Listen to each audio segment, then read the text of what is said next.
दोस्तों, आज हम बात करेंगे पाकिस्तान के मकबूल अदाकार मुनीब भट्ट के मजहबी पहलू के बारे में। मुनीब भट्ट ना सिर्फ अपने ड्रामों जैसे बांदी, कोई चांद रख, शिद्दत, बद्दुआ और दिगर में अदाकारी के लिए जाने जाते हैं, बल्कि इनकी मजबूत सोशल मीडिया मौजूदगी और दिलचस्प शख्सियत भी इनकी पहचान है।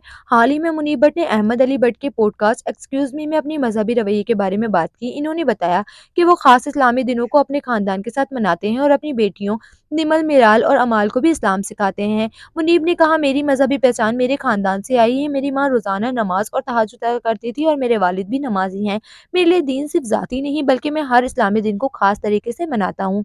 इन्होंने कहा, मजीद मैं अक्सर नियाज की वीडियो शेयर करता हूँ। लोग कहते हैं मैं दिखावा कर रहा हूँ, मगर सिर्फ अल्लाह जानता है मेरा इरादा। अगर मैं अपनी तफरीह, सफर या फैमिली लम्हा शेयर कर सकता हूँ तो अच्छे अमाल के लम्हात भी शेयर कर सकता हूँ, ताकि लोग इससे सबक लें या मुतासिर हों।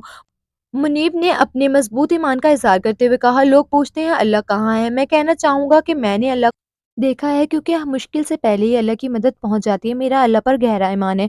दोस्तों, ये था मुनीब भट्ट का मजहबी पहलू, जो हमें सिखाता है कि मज़हब की तालीमात को अमली ज़िंदगी में अपनाना ज़रूरी है।